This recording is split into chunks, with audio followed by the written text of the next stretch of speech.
Mersal media நேயர்களுக்கு வணக்கம். இன்றைய நேர்காணலில் நம்மோடு இணைந்திருக்கிறார் எழுத்தாளர், கவிஞர் மற்றும் அரசியல் விமர்சகர் திரு ஞானி அவர்கள். வாருங்கள் பேசுவோம். வணக்கம் சார். வணக்கம் கவிதாமா. வணக்கம் நேயர்களே. வணக்கம். சமீபத்துல பாத்தீங்க அப்படின்னா விஜய் அவர்கள் வந்துட்டு ஒரு செயல் வீரர்கள் கூட்டம் வந்து நடத்தியிருக்கிறார். நிறைய விஷயங்கள் வந்து அவர் பேசினாரு. எப்பவுமே பாத்தீங்கன்னா மேடைக்கு மேடை வந்துட்டு திமுக வர்சஸ் தாவேகா எங்களுக்குள்ளதான் போட்டி அப்படின்னு சொல்லுவாரு. இந்த முறை அந்த தாரக மந்திரமானது மிஸ் ஆகிவிட்டது. என்ன காரணமா இருக்கும்? காரணம் என்னவென்றால் அவருக்கு தெரிந்து விட்டது, உண்மை தெரிந்து விட்டது. என்ன உண்மை? மக்கள் திரளாக வருகிறார்கள், மறுபடியும் திரளாக போய்விடுகிறார்கள். இன்னொன்று கேட்டால் அவருக்கு இப்போதான் எடுத்து சொல்லப்பட்டிருக்கிறது, ஒரு கூட்டத்திற்கு வந்தவர்கள் மறு கூட்டத்திற்கும் வந்திருக்கிறார்கள். ஒவ்வொரு ஊர்லயும் இங்க கூட்டம் நடத்தும் பொழுது, பாண்டிச்சேரியில் நடத்தும் பொழுது, கரூரில் கலந்து கொண்டவர்களும் வந்திருக்கிறார்கள். செயல் வீரர்கள் கூட்டம் தான் கட்சி சார்பில் நடத்துறாங்க, எல்லாரும் வரதான் செய்வாங்க. செயல் வீரர்கள் கூட்டத்துக்கு மக்களுக்கு என்ன வேலை சார்? அது தொண்டர்கள் எல்லாம் வந்திருக்காங்க சார், மக்கள் இல்ல சார். ஒரு ஹால்ல, பெரிய ஹால்ல வச்சு தொண்டர்கள் எப்பொழுதுமே தாவேகாவுக்கு உண்மையான தொண்டர்கள் திரட்டி வரப்படுகிறார்களா, அவர்களே தன்னால் வருகிறார்களா என்ற கேள்வி. தன்னால் வருகிறார்கள் என்று நம்பிக்கொண்டிருந்தார். திரட்டப்பட்டும் வந்து கொண்டிருக்கிறார்கள் என்பது இப்போது உணர்ந்து கொண்டிருக்கிறார். எப்படி திரட்டப்பட்டு வராரு சொல்றீங்க? காசு கொடுத்து, லாரி கொடுத்து, வண்டி தாவேகாவும் சரி, நாம் தமிழரும் சரி, அப்படி நிலைமையே கிடையாது. நாம் தமிழருக்கு அந்த நிலைமை கிடையாது என்று சொல்லுங்க. சரி, தாவேகாவுக்கு கிடையாது என்று சொல்லாதீங்க சார். விஜய பாக்குறதுக்காக தானே சார் அவ்வளவு பேர் வந்திருக்காங்க. கரூர்ல கூட 40 பேர் ஏன் செத்தாங்க? நீங்க விஜய் பாக்குறதுக்கு பொதுக்கூட்டங்களுக்கு வந்திருப்பாங்க. சரி, செயல் வீரர்கள் கூட்டத்துல விஜய் எப்படி பார்க்க முடியும் சார்? செயல் வீரர் கட்டடத்துக்கு வெளியே தான் இருக்க முடியும். செயல் வீரர்கள் கூட்டம் என்பது கட்சிக்குள்ள நடக்கிறது. அவங்களுடைய கட்சிக்குள்ள பண்றாங்க. மாவட்ட செயலர்கள் வந்திருப்பாங்க, அவங்களுக்குள்ள நிறைய பிரிவுகள் இருக்கும், இலக்கிய அணி, மாணவர் அணி, அவங்க எல்லாம் சேர்ந்து வந்திருப்பாங்க. அவங்க கட்சி சார்பில் நிறைய பேர் வந்திருப்பாங்க. எல்லா அணிகளையும் நாம் பேர் வைத்து செயல் வீரர்கள் கூட்டம்ங்கிறது அதிமுக நடக்கும், திமுக நடக்கும், எல்லா கட்சியிலுமே தான் நடக்கும். இதுக்கெல்லாம் வந்து காசு கொடுத்து யாரையும் கூட்டு வர மாட்டாங்க. குறிப்பாக விஜய் கட்சிக்கு இப்படி காசு கொடுத்து கூட்டிட்டு வரணும்ன்ற அவசியமே கிடையாது. உங்கள் நம்பிக்கை அவசியம் இல்லை என்பது உங்கள் நம்பிக்கை. அவசியம் தேவைப்படுகிறது என்று கண்டுபிடித்து சொன்னது எங்கள் முறை. நாங்கள் சொல்கிறோம், அவர் காசு கொடுத்தால்தான் மக்களை மறுபடி திரட்ட முடியும். விஜய் யாரா இருந்தாலும் பொதுக்கூட்டங்களுக்கு மக்கள் வருவதுங்கிறது வேறு. அதுலேயே கூட இப்போ ஆட்சியாளர்கள், எதிர்கட்சிக்காரர்கள் எல்லாம் மக்களை திரட்டு கொண்டு வருவதற்கு காசு பணம் செலவழிக்கிறார்கள். ஒரு மாநாட்டுக்கு இத்தனை கோடி செலவு, 10 கோடி செலவு, 20 கோடி செலவு என்கிறார்கள். என்ன செலவாகும்? ஒரு மாநாட்டுக்கு 50 கோடி செலவாகி விட்டது என்று சொல்கிறார்கள். 50 கோடிக்கு அங்கு என்ன செலவு?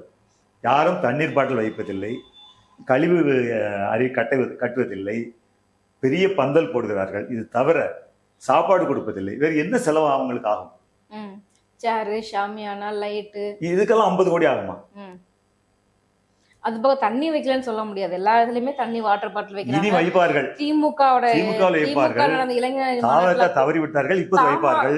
இல்ல திமுக நடந்த இளைஞர் அணி கூட்டத்துல கூட ஸ்நாக்ஸ் பாக்ஸ் எல்லாம் வச்சிருந்தாங்க. அதுக்குமே செலவாகத்தானே செய்யும். இதெல்லாம் கரெக்ட் தான். இதற்கெல்லாம் 50 கோடி 100 கோடி என்று ஆகும் என்றால் அது வேறு.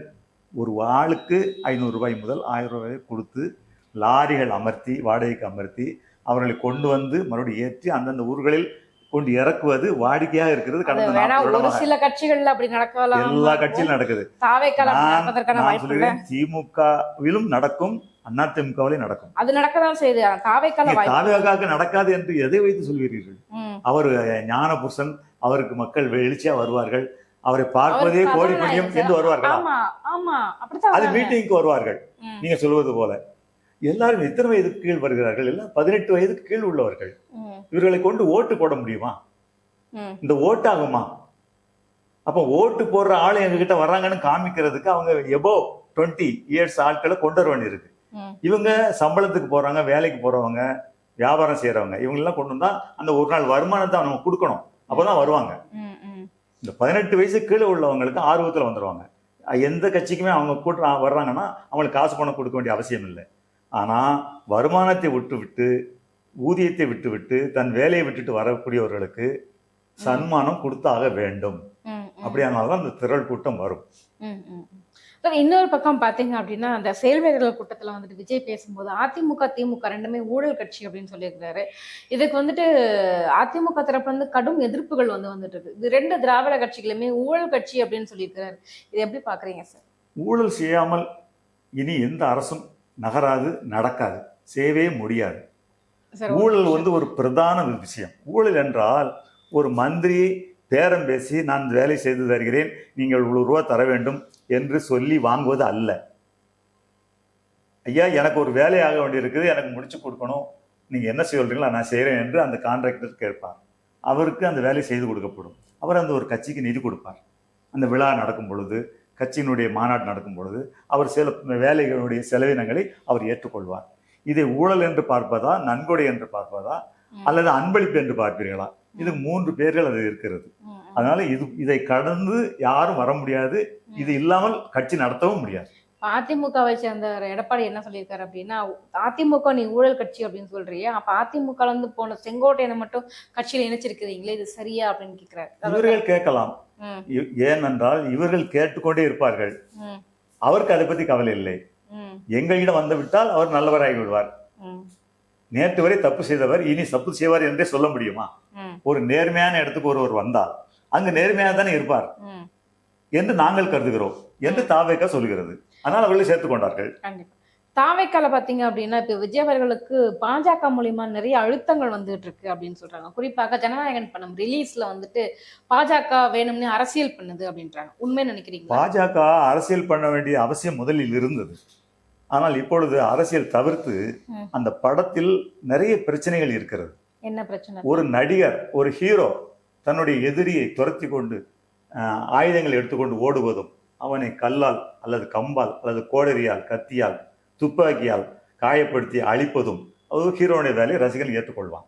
அதே நடிகர் அரசியலுக்கு வந்த பின்பு அதே மாதிரி ஒரு செய்கை செய்தால் அவருடைய எதிரி யாரா இருந்து மக்கள் பார்ப்பார்கள் என்றால், அது இவர் யாரை எதிர்க்கிறாரோ அந்த எதிரியைத்தான் அவர் தாக்குகிறார், அந்த எதிரியை தான் அவர் சுடுகிறார், அந்த எதிரியை தான் கொல்கிறார், அப்படியானால் நாமும் அதை செய்ய வேண்டும் என்று ஒரு தூண்டுதல் மக்களிடையே வந்துவிடும். தாவாக்க தொடர்கள் சிறுவர்கள், அறியாத இளம் பருவத்தினர், 18 வயது கீழ் உள்ளவர்கள், அவர்கள் அந்த படத்தை பார்த்தால் துப்பாக்கியால் சுடுவது போலவும் அநீதி செய்வனை வெட்டி கொள்வது போலவும் காட்சியில் இருக்கிறது. வர்ற படம் எல்லாமே மேக்ஸிமம் அப்படித்தானே சார் இருக்கு. நேற்று வரை அந்த படங்கள் வேறு, படங்களை கதாநாயகன் ஹீரோ என்ற அடிப்படையில் பார்த்தார்கள். இப்போது தன்னுடைய தலைவர் அப்படி செய்கிறார் என்றால் தொண்டன் என்ன செய்வான்? ஒரு வில்லனை துரத்தி கொண்டு போகிறார். வில்லனை சரி, இதுக்கும் சென்சார் போர்டுக்கு என்ன சம்பந்தம்? பிடிக்கலையா அந்த காட்சியை கட்டி வெட்டி நீக்க வேண்டியது சொல்லிட்டாங்க. 29 காட்சிகள் வெட்டப்பட வேண்டும். 29 காட்சிகளை வெட்டிவிட்டால் படத்தில் ஒன்றுமே இருக்காது. 45 நிமிஷம் டாக்குமெண்ட்ரி மாதிரி தான் படம் இருக்கும். விஜய் படமே ஏற்கனவே 3.5 மணி நேரம் படமா என்னமோ சொன்னாங்க சார். நான் நினைக்கிறேன் 29 காட்சிகள், 29 காட்சிகளை கட்டாயம் நீக்க வேண்டும் சொல்லிவிட்டார்கள்.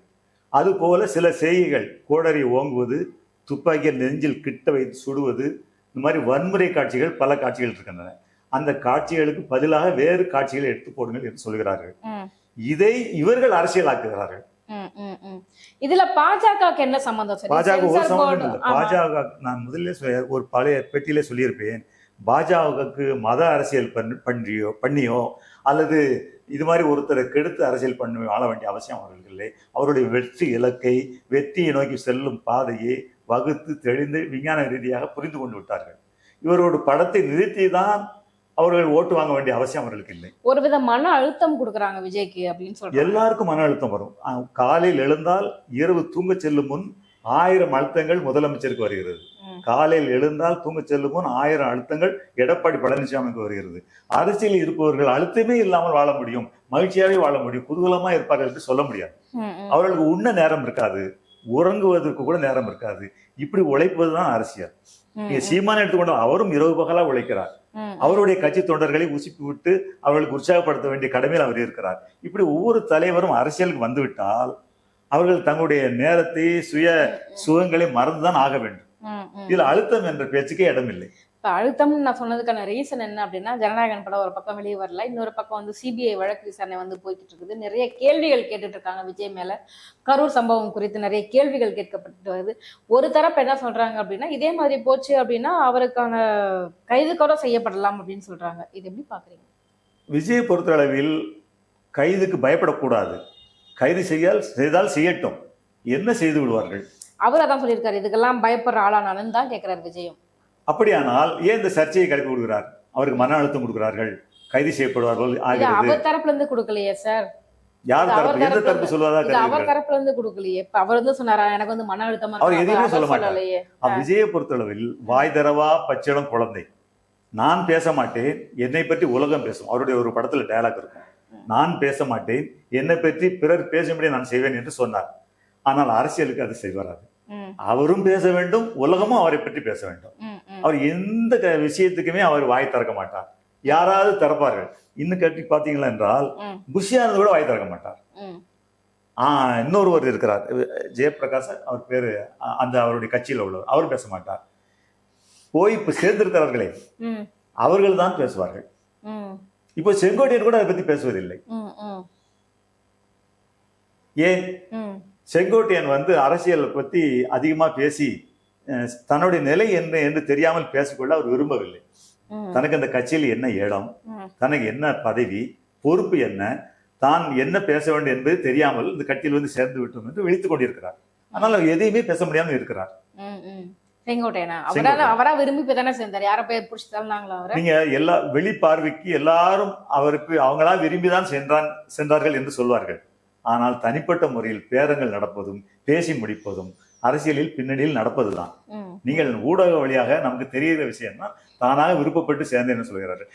யாராவது எந்த கட்சியில இணைந்தவர்கள் என்னை இவர் பிடித்து தள்ளிவிட்டார், அவர் வற்புறுதலுக்காக சேர்ந்தேன் என்று யாராவது சொல்லியிருக்கிறார்களா? எல்லாரும் என்ன சொல்கிறார்கள்? நான் விருப்பப்பட்டு அந்த கட்சியில் இணைந்தேன், நான் விருப்பப்பட்டு அங்கே சேர்ந்தேன் என்று தான் சொல்கிறார்கள்.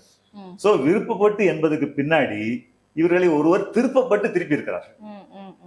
இப்ப ஓபிஎஸ் கூட இருந்த எல்லாருமே கொஞ்சம் கொஞ்சமா போய்கிட்டே இருக்காங்க அப்படின்னும் போது ஓபிஎஸ் கூடாரம் காலியாகி கொண்டே இருக்கிறது. அவருடைய அரசியல் எதிர்காலம் என்னவாக இருக்கும்? அவர் கூடாரம் இருந்தாலும் அந்த கூடாரத்தில் இருந்தாலும் அவர் தனியா தான் இருப்பார். ஆள் இல்லாவிட்டாலும் தனியா தான் இருப்பார். அவர் தனிமையை ரசித்து விரும்பி அதுக்கு பழக்கப்பட்டு விட்டார். அவர் கூட இருந்தவன் குத்தனால் கூட லேசா தட்டி விட்டான் என்று சொல்லி சிரித்து கொண்டு போய்விடுவார். இதுதான் அவருடைய பழக்கம். அவருடன் வன்முறை பேச்சு இருக்காது. அரசியலுக்கான உருட்டு பற்றல் அவருக்கு தெரியாது. யாராவது பதவி கொடுத்தால் அதை ஏற்று நடத்துவார். அப்படி யார் பதவியை கொடுப்பார்கள் என்று காத்திருக்கிறார். யாராவது கொடுக்க தயாரா இருந்தால் அங்கு போய் இணைந்து கொள்வார். அப்ப அதிகபட்சமாக தாவேக்கால தான் அவரை கூப்பிட்டு இருக்காங்க. தாவேக்காவில் பதவி தருவதாக சொல்லவே இல்லை, எந்த பதவி என்றும் சொல்லவே இல்லை. ஏன்னா சென்ற ஒருவருக்கே பதவி இல்லை. செங்கோட்டையனுக்கு ஏதோ ஒரு பதவி கொடுத்தார்கள், அந்த பதவியை அவர் செயலாக்க முடியவில்லை. ஒரு பதவி கொடுத்தால் நீங்க வாக்கு சேகரிக்கும் பகுதி செயலாளர் என்றால் நான் வாக்கு சேகரிக்கும் முறையில் போய் நான் இறங்கி வேலை செய்ய வேண்டும் இல்லையா? அதற்கு அனுமதிப்பில்லை. நான் இறங்கி வேலை செய்ய போனால் தொண்டர்கள் வருவதில்லை, ஒத்துழைப்பதில்லை. அப்படியானால் அவர் எப்படி செயல்படுவார்? அவருடைய அரசியல் எதிர்காலம் என்னவாக இருக்கும் நினைக்கிறீங்க? கேள்விக்குறியாகத்தான் இருக்கும். கேள்விக்குறியாகத்தான். கண்டிப்பா. எங்களுடைய பல்வேறு கேள்விகளுக்கு ரொம்ப சிறப்பான பதில் சொன்னீங்க சார். ரொம்ப நன்றி. வணக்கம். வணக்கம் நேயர்களே, வணக்கம்.